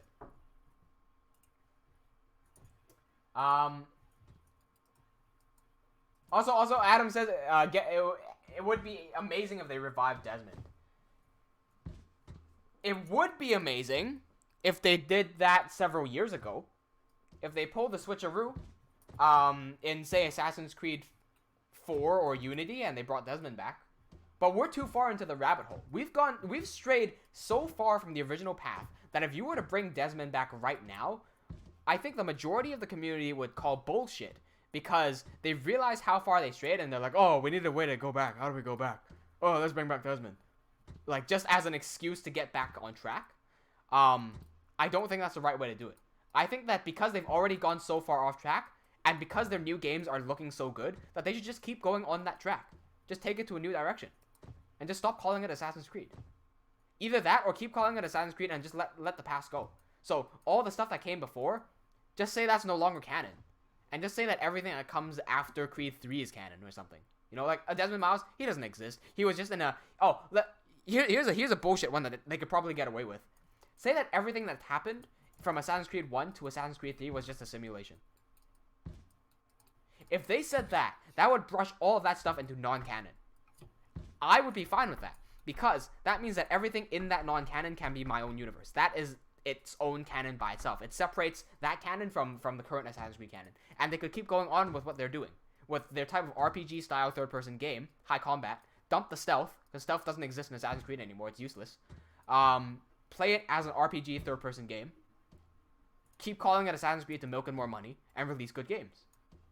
That would be a valid strategy, and that would piss off less actual Assassin's Creed fans.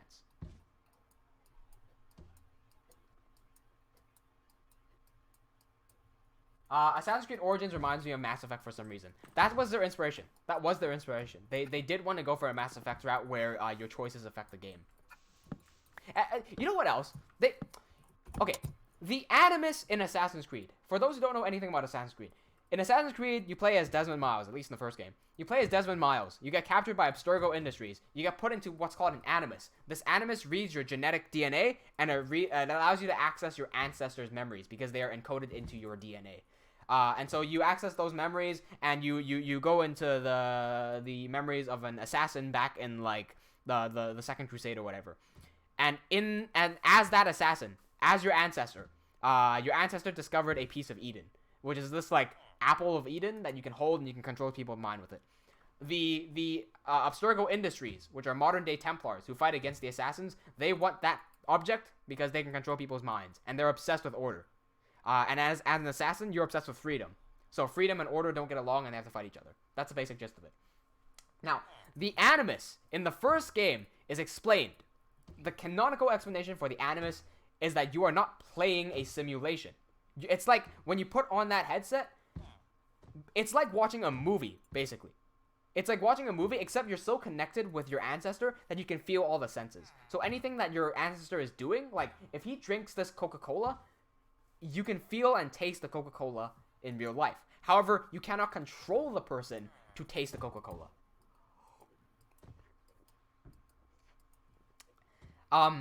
So because it's a movie and you can't change the past, nothing has changed. Now in Odyssey, all of a sudden you get to talk with people, and your different dialogue options affect the ending?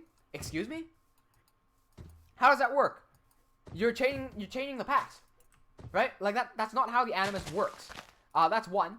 And then second of all, in Odyssey you get to play as either the boy or the girl.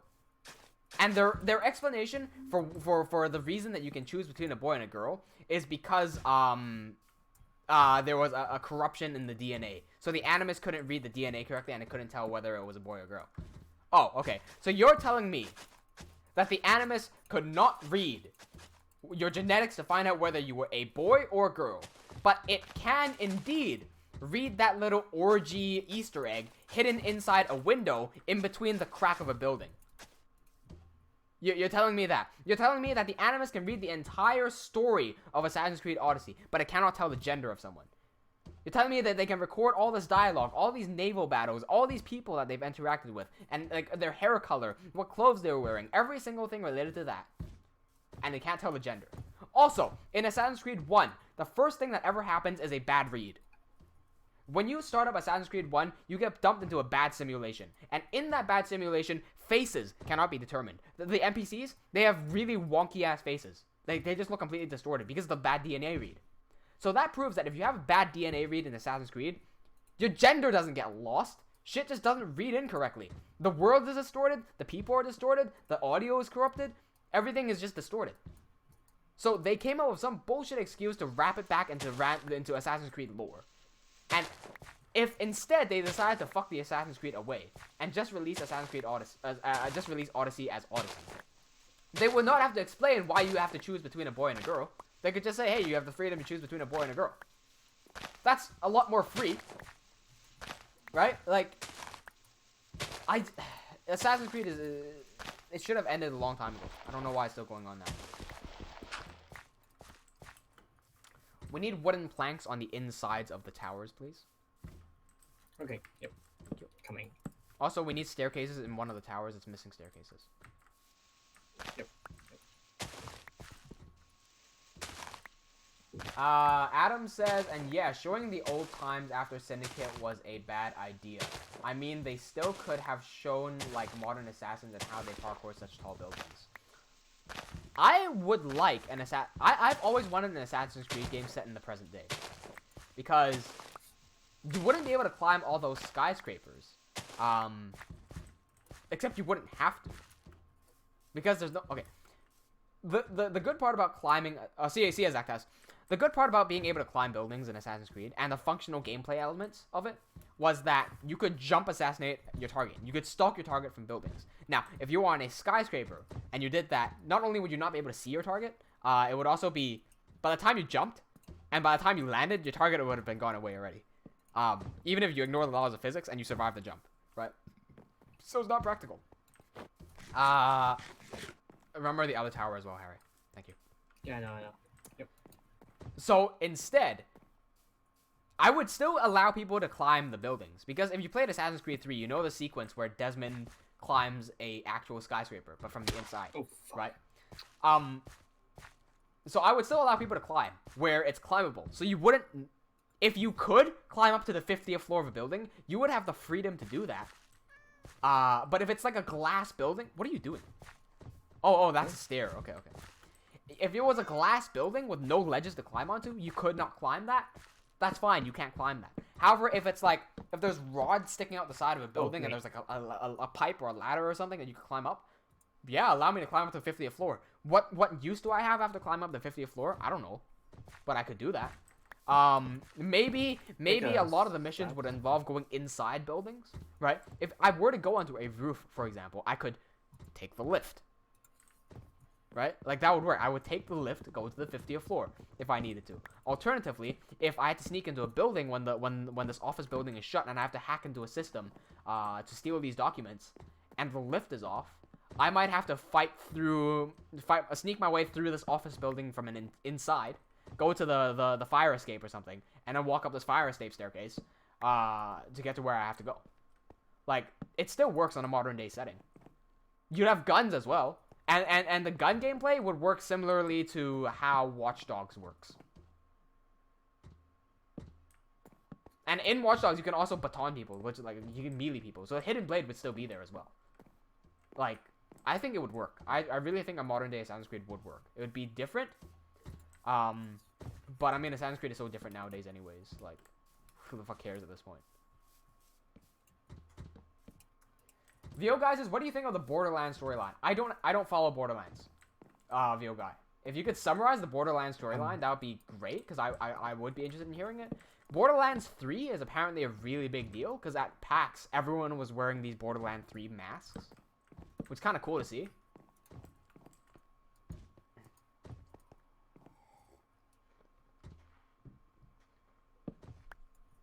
Titan says, would you play a remake of the original Assassin's Creed? Yes, I would. I want to see Assassin's Creed 1 built in the Unity engine. Not like Unity engine as in the engine called Unity. I mean the engine that Assassin's Creed Unity was built on. That's what I meant. Oh, for fuck's sake.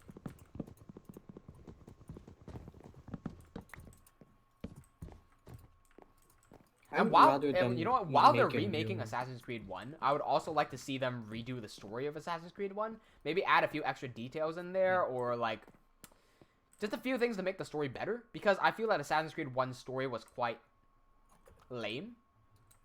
Like, it was very predictable. I just really like the end twist. Spoilers for Assassin's Creed 1. The ending has Al-Mualim, your master, turn out to be a Templar the entire time. When I was playing it the first time, I saw that like from a mile away. It didn't really work that well. It wasn't as good as the beginning and the twist of Assassin's Creed 3, which I will not say for those who have not played it. That twist in Assassin's Creed 3 works a lot better. So I think they could probably rework the storyline of Assassin's Creed 1 a little bit while still fitting it into canon of Assassin's Creed 1 without messing it up. And it would work. I think so.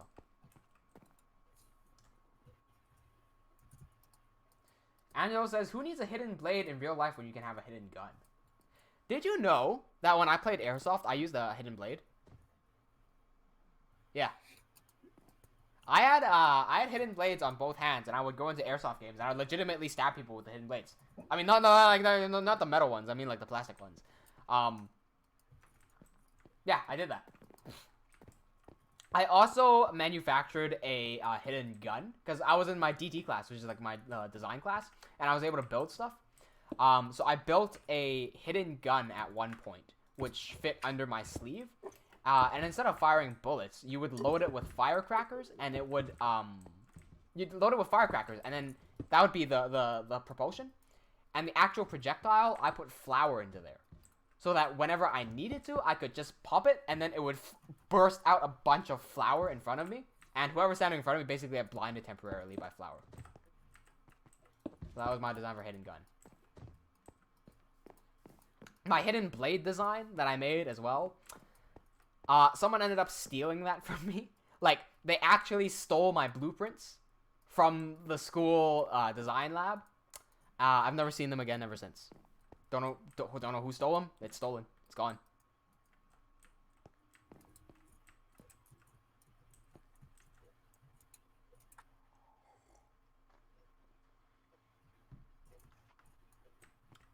Harry, I have a feeling I fucked up the machicolations. Did you? I mean, you didn't make it as well, I want them to be functional. Demanding. So you didn't make them as functional as the what was it? The hemorrhage ones, but it's pretty functional right now. No, right now you can still. It's not done yet. Yeah. How about this? Do you think it would be good if we hang on? Let me just go into creative mode. What if we did this? Yep. Hang on. If I put a trapdoor here like that, oh. If I did a trapdoor like that, and then we could close it when we're not using it. But then, how do we block off the front? Sure. Or we could keep that open, but like, you can shoot down like that. Right. But you'd also get shot up here. Unless you were to do like...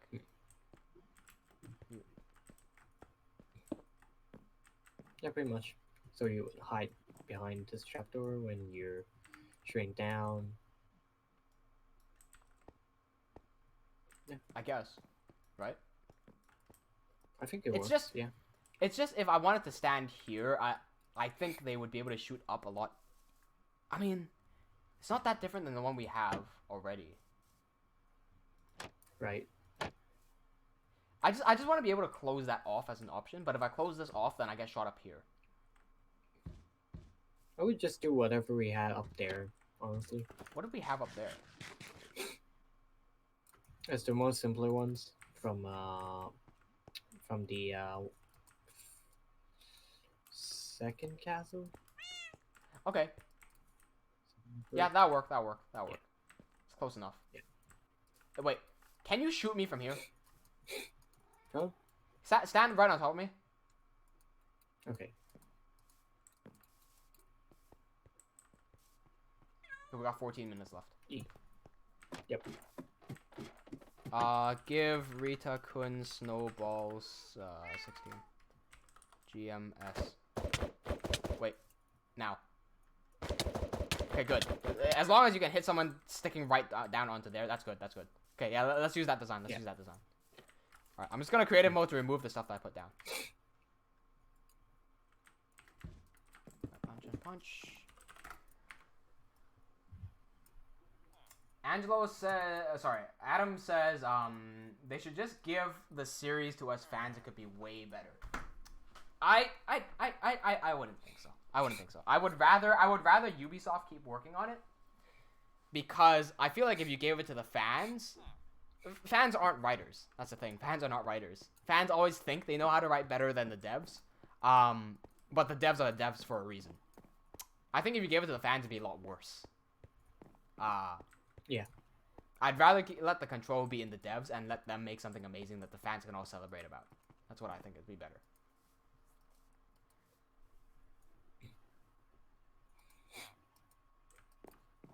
Adam, why are you apologizing for being a big video game nerd on a video gaming channel where I've literally dedicated 7 years of my life to working on an animated web series?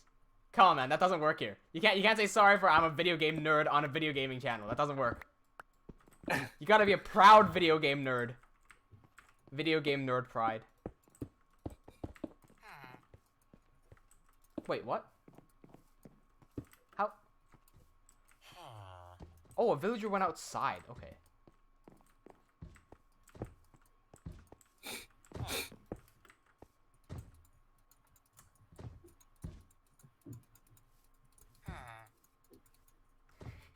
Angelo says, did Chafe just invent confetti? But with flowers and firecrackers? not flowers as in, like, those flowers. I mean flour as in, powder flour. Like, you know the flour that you eat? The white stuff? The white powder stuff? Not the ones that you inhale. The ones that you mix in the cakes. Not the ones that you snork.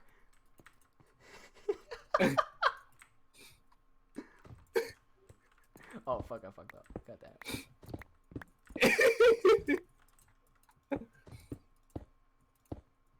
Hey, what's going on, Doll? Welcome to the live stream. Yeah, you're gonna be late from now on, I feel like, just cause of the daylight shifting. Yeah, hey, there you go. Good morning, Pharrell girl. So am I, but I just woke up. Yeah. See, no, the whole daylight cycle, wait, what is it called? Daylight savings thing is gonna mess a lot of the streams up. But I mean, you know, it happens every year. We'll get used to it. It's fine. Angelo just quoted me for saying the ones that you eat. The white stuff. Not the ones that you snort. Sorry, not the ones that you snork. The ones that you drink. No, the ones that you eat. The ones that you ingest.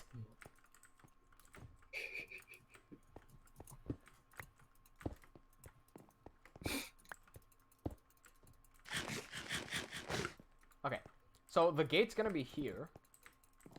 So I want to have some sort of a protection in front here. Because I still want to be able to walk here. So let me dig this out and dig that out. So I'd be able to shoot anything in front here. That's cool. And then I'll just add like a little thing below it. Oh. Okay, let's do that. Whatever. Oh, fuck. There we go. Okay. That looks like I'm about to build a really strange looking villager statue. It looks like I almost said a squidlager. A villager, but like it simultaneously looks like Steve wearing a helmet and a creeper and a villager at the same time. What? Yeah. Okay, wait, guys, we just got a whole bunch of new viewers in, so real quick. In 2 weeks' time, it's gonna be Halloween on a Thursday, which means we will be streaming on Halloween. So how does a Halloween special that you guys can play with us on sound to you?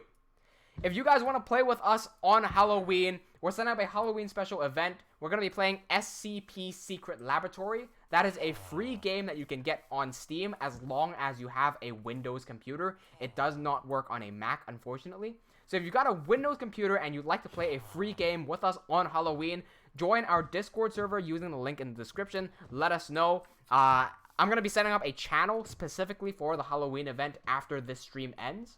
Just let me know that you want to be in. Type in your details in there. And once everything is good, I'll let more details be known as Halloween gets closer.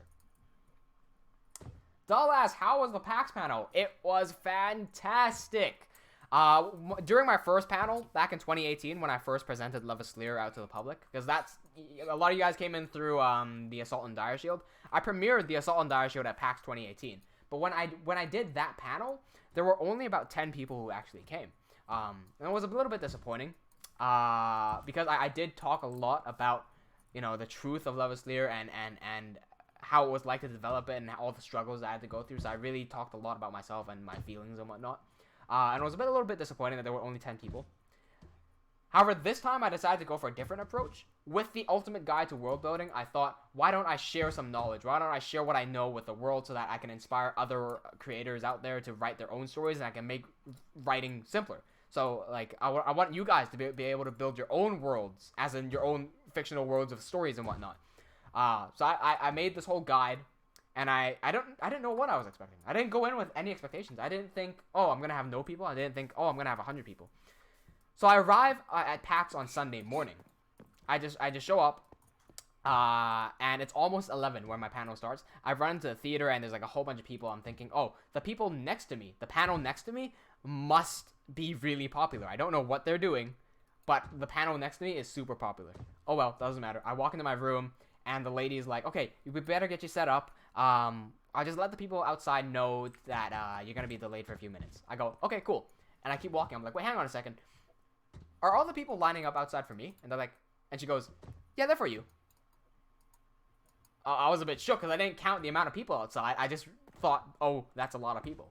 So I get everything set up. Doors open. People start coming in, and there's like 8 people who come in. I'm like, oh, okay. So there's going to be 8 people here, and everyone else that was in that line is for the panel next to me. Turns out somebody fell over, or something along the lines of that. Because the line got stopped after the 8th person, because I think the 9th person fell over, but she got back up and she was fine. And then people started coming in. The room that I was in held 230 people maximum. The people that came in, 250. There were people standing in the back and pulling up random chairs from random locations just around the back and on the side. There were people legitimately standing. 20 extra people. And the room was packed. 250. That was fantastic, and that instantly brought a smile to my face. As I was giving the panel, I planned a few jokes out there because I just felt that if people were smiling, the reception would be a lot better. People would leave with a smile on their face, and that would just make me feel good as well. So I wanted to make sure people were smiling, and I wanted it to have a few good jokes in there. I said my first joke, not being sure whether people would like it or not, and people laughed. So I was like, oh, that's a good sign. That's a good sign. That made me smile, and because I felt happier, the rest of the panel went so smoothly. It's like when I'm doing my live streams and I make you guys laugh. Because when I'm live, I don't plan anything. Like the only thing I plan is what I'm gonna be doing in the stream. And if I have any jokes, they just kind of flow off my tongue. And during that panel, a lot of these random jokes just flew off my tongue, and they made people laugh. And I just really appreciate that. It made me feel really good. The panel was really nice.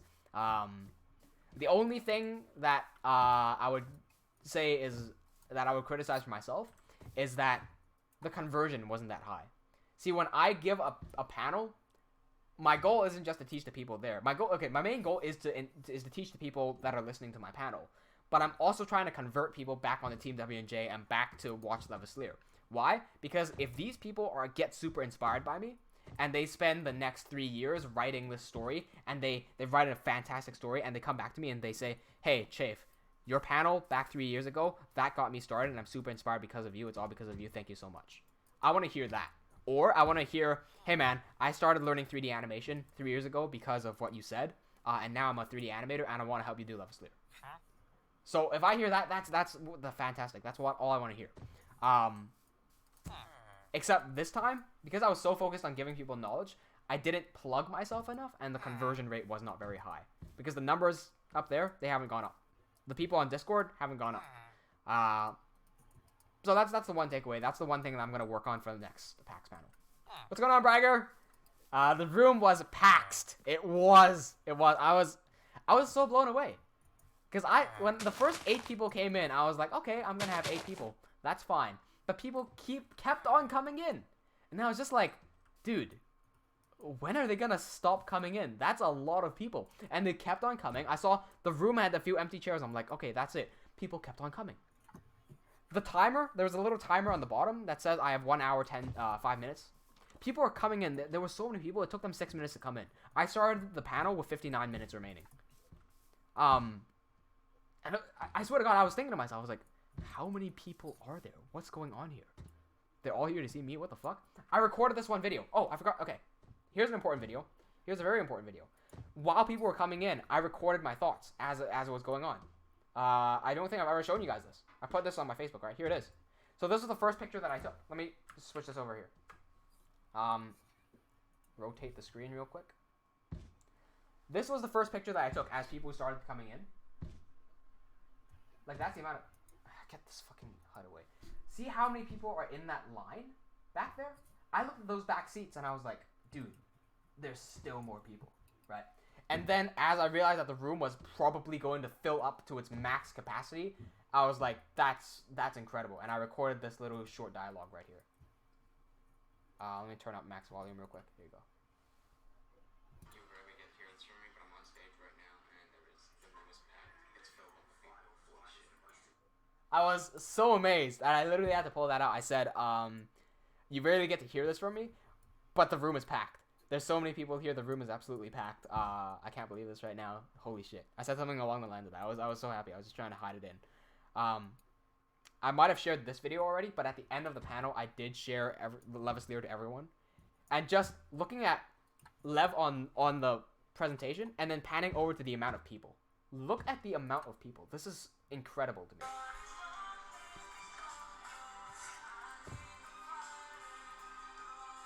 Look how many people there was. And then that puts into perspective how powerful YouTube is. Because Levaslier right now has 17,000 viewers. There are 200 people in this room. 17,000 divided by 250. That's 68 times. That's almost 69 times more people that have watched Levaslier than in that room. So if you guys are YouTubers and you're getting hundreds of viewers and you think that that's nothing compared to someone's 100,000, put that into context. You basically had 100 people in a room at the same time watching your videos. 100 people is a lot of people. So there you go. Like, it was a very, very great experience. Great experience. I'm really proud of what I did. Yeah, can't wait for next year. Next year's gonna be even better. I'm just gonna keep on presenting the new panels and better information every single time.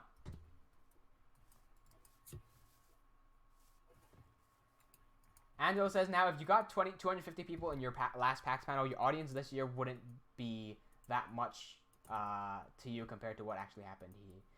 Yeah, that's true. That's true. It depends on context. If I get 250 people every single time, it's not going to mean as much to me. So next time, when PAX 2020 comes and I give my presentation, if 250 people come in again, I'll probably still be really happy that 250 people came and I still max out the room. But this time, the main thing here is that this one came in as a shock. Because I did not expect that. I came in with zero expectations. I wasn't expecting a bunch of people. I wasn't expecting, like, a few people. I just didn't think about it until it actually happened.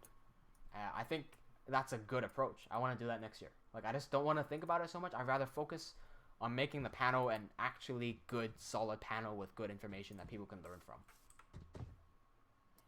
Cam says, if only I went to PAX. Yeah, if only you did. I'll possibly... Here's what I'm going to do with the Ultimate Guide to Worldbuilding. Here's what I'm going to do. Especially if you're in Melbourne and you want to see me live. I think what I'll do is try to get into contact with a few event planners. And I'm going to give this event... I'm going to give this exact panel again. But in a different location by myself this time. And I'm going to charge for it. So if you're in the Melbourne area and you'd like to pay to hear me talk, yeah, I'm gonna get that set up. And then while I'm doing that, I'm gonna have someone record me this time. And because it'll be recorded, I can also upload that onto YouTube. It wins to like right there.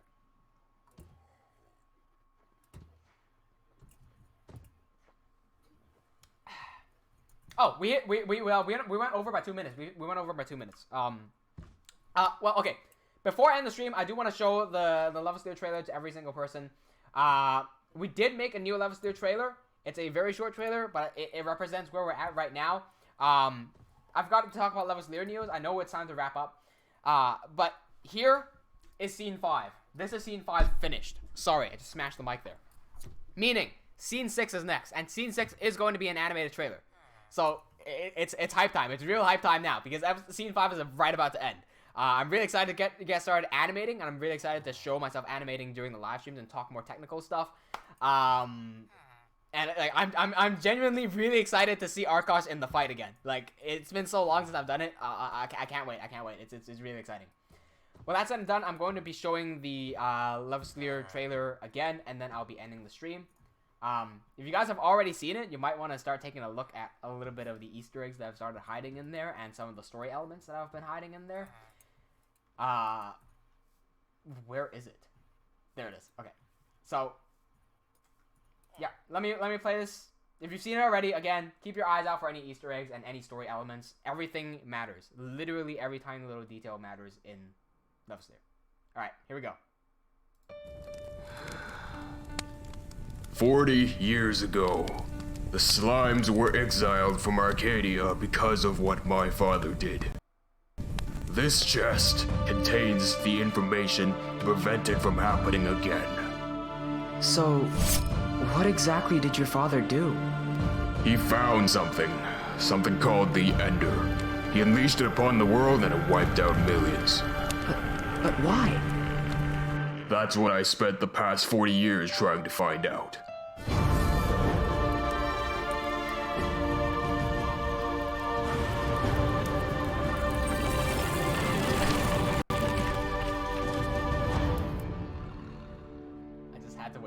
That opening title sequence to end.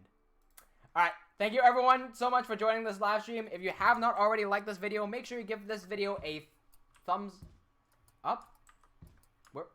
Where is there? Hey, give this video a thumbs up because that really helps the channel. Let's try to breach 20 likes today. I don't know how many likes we're at right now, but let's hope for 20. The last stream did 23, so I'm pretty sure we can get more than 20 over on this one as well. I'm just really happy right now. I'm excited for what's to come. I hope you guys are as well. More information about Levaslier is on the Levaslier wiki, especially if you want to get into the lore and all the story elements there. And join us on Discord for the Halloween event information. Cheers.